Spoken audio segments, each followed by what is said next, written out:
G'day everyone, welcome to number 3 of our barbecuing with videos, and in this video we have a special guest all the way up from the nation's capital, so let's check it out.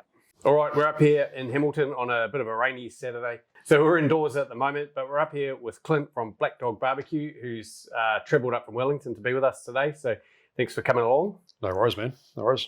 So you've been involved in New Zealand barbecue for a few years now. Give us a bit of a rundown on how Black Dog BBQ came about, or how you got into barbecue, and then I guess as an extension of that, how Black Dog BBQ came about. Yeah, cool. So probably like a lot of other people, made the trip to Meat Stock in 2017. Man, just looked like a really cool vibe. Went home from that, went and bought a barbecue, practiced for the next 9 months, and then done our first comp in October in Upper Hutt, Trentham. Done pretty well, and then kind of got hooked. And then from there, just sort of travelling up and down the country, doing comps for the last 5 years. Made some good friends, including yourselves. So yeah, and then we started doing some classes as well, which kind of helped pay for doing the comps. We've done about 17 classes. We worked with Phil at Brewtown, which, as you know, is a really good venue there.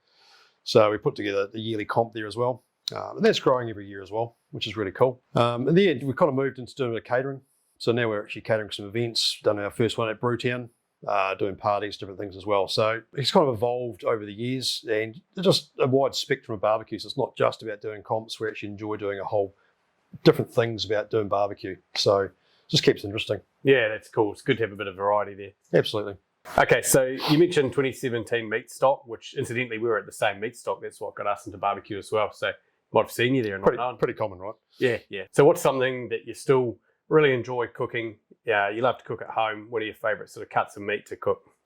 Really enjoy doing a rump cap or a picanha. Just a really underrated meat, lots of flavour and not too expensive. Well, I happen to know that you brought up a picanha with you this weekend, and a pretty nice looking one too, just at the glimpse I got of it. So what do you say we give that a bit of a cook up? Yep, sounds good to me. Perfect, let's get into it. All right, so what have you got for us today? Okay, so we've got a 400-day grain finished picanha from Black Origin. We're going to cut into steaks, season up and put in the rotisserie. Perfect. All right, so now we're going to prepare the meat. Take out the bag. So we're going to cut this open. And a little tip here as well, if you grab the meat and pull it out, you're going to leave a lot of that juice in the bag, so you're not making a big mess everywhere. So pull it out, chuck it on the bench there. Chuck that to one side. So next bit we want to do is actually dry that off a little bit. So all that moisture is actually going to inhibit the rub from sticking. So, and it's just easy to work with as well. I'll get that rubbish out of there for you. Cool. Okay, so the first part, we're going to take some of the sinew off. The reason to take the sinew off is to actually let the rub set onto the meat better. So we're going to take all this off, back to meat. In the intro, you referred to this cut as picanha, and I know it's a term that's really popular in South American barbecue.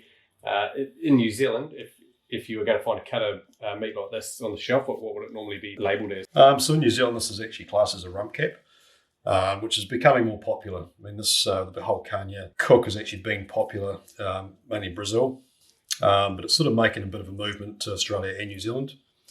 So yeah, you'd be looking for a rump cap. Key to doing the trim is having a really sharp knife. And you want to get under that sinew and just lift it up and get it off. Right, so we've actually taken the silver skin, any kind of stuff that you don't want to eat. And as we cut this back, you can actually see there's quite a bit of marbling in this rump. And that's actually due to bringing up the animal. Great grain finish as well, gives you a really good finish. So next part, we're going to flip this over. We're going to leave most of this fat on. What we're going to do is actually score the fat. So when it cooks, it's actually going to render the fat down. Once it's cooked, it's going to be nice and soft, so you can actually eat the fat with the meat as well. So when you're scoring the fat, you don't want to go through to the meat, you only want to score the fat. So just be very careful when you're cutting through. And you can feel when it hits the meat, and just stop there.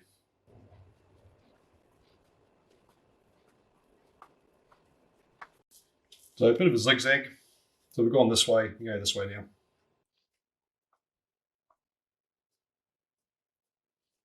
Okay, so I can see that most of these grains are actually going this way. So we're going to cut along the grain here, cut them into steaks. 30 mil, preferably. You can get a little bit thicker as well, but you don't get anything thinner than 30 mil. So 30 mil is roughly 2 fingers, 2 fat fingers.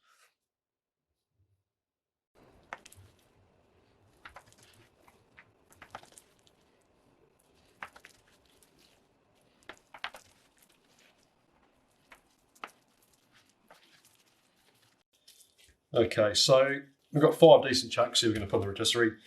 Going to get them skewered up, and by that time we'll have the charcoal nice and hot, and we'll put them on. All right, so we've got our 5 steaks here. What we're going to do is we're going to skewer through here. What I try and do when I'm doing rotisserie is actually try and keep these prongs nice and wide. What that does actually gives it a bit more of a stability on the actual meat, so it doesn't flap around too much when you're cooking it. So we'll start off pretty wide here. Probably goes without saying, but just be careful you don't skew yourself in the hand, which I think everyone's done that once or twice.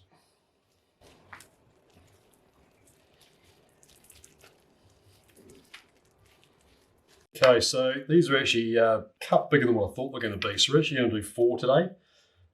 We can do a couple of lots if we like as well, because we've got some more meat there. We're going to concentrate on 4. All right, so now we're all skewered up. No holes in the hands, which is always a bonus. We're going to season it up. Now, traditionally, picanha would be just salt. We're going to do a little bit of a Brazil meets Texas. We've got our own little rub here, which is quite peppery. Lots of salt, paprika. Really good on steaks. So we're going to run that as opposed to just salt. So we'll get this seasoned up. Leave it probably around half an hour once we get the barbecues going, and then we'll get on.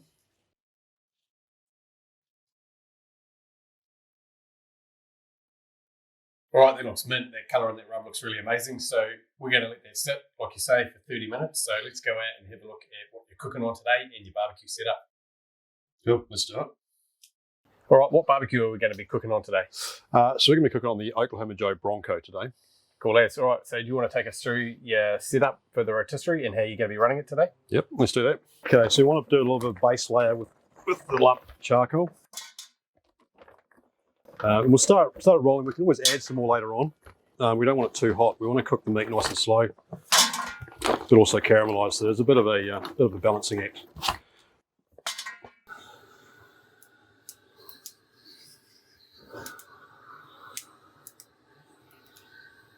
All right, so we've got our charcoal all set up. It's been burning off for about 20 minutes. Now we've got our meat, which is a little bit of sweating. Had the rub on there for about 30 minutes. We don't want the charcoal directly over it, so it's on both sides. And we're literally going to let it spin, cook it nice and slow, so that fat will start to melt. And let it do its thing. Just keep an eye on it. We're going for a temperature, basically medium rare is what we're going for. It's a 135 Fahrenheit. So we'll just keep an eye on it.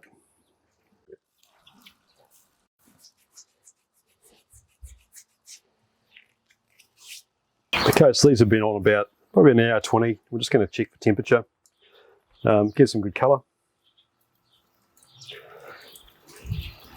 It's not a completely straight bit of meat, so you're going to need a bit of variance. We're looking around 126, 127 there. I'm pretty happy with that. So we're not far off, but we're just sort of nice and slow, sort of rendering some of that fat. So we'll let it roll for a bit longer. Beautiful. Okay, so we got these guys up to about 130, 135. So we're going to pull them off, give them a bit of a rest, and then cut them up. Okay, so this has been off the barbecue. Been resting for about 20 minutes, 25 minutes. We're going to take it off the skewer and carve it up.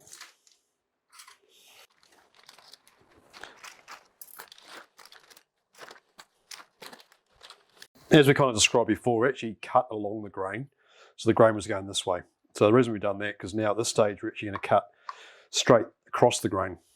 So yeah, we cut with the grain to start with and then across. So it makes a bit of chew, a bit of bite.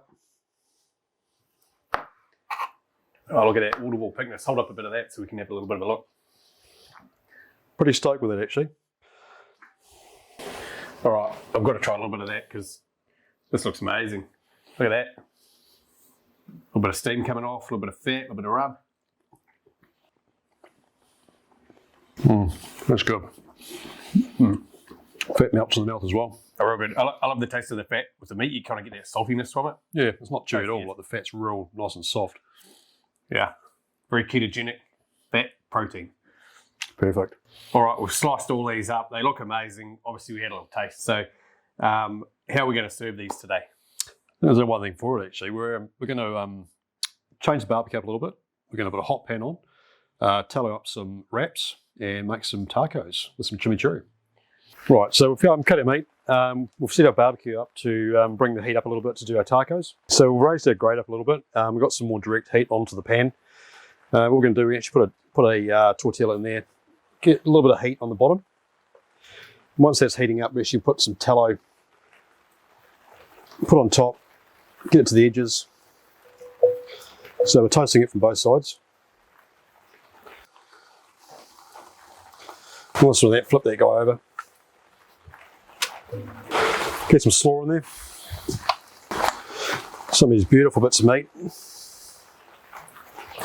Don't be shy, get them in there. And simply finish off with a bit of chimichurri.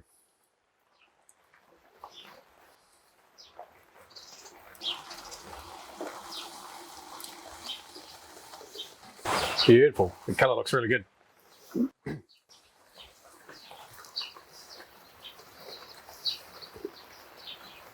All right, these tacos look delicious. The colours, the meat, everything looks great. So without further ado, I think we should give one a go. Let's tuck into it, eh? These are going to be a bit messy, aren't they? Oh, I think they probably are.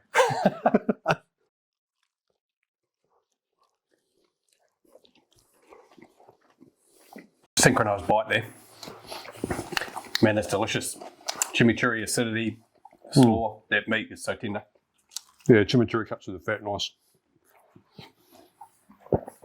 Right, I'll stop talking, so eating, I think. All right, so there we go. Some beautiful rump cap or picanha. It's, like I said at the start, it's delicious, like, full of flavour, that rump. One of my favourite cuts of beef to cook in terms of steak, and a real simple, cost-effective and easy meal to make at home. So cheers, Clint, for coming up today and cooking with us. It was really good, great feed.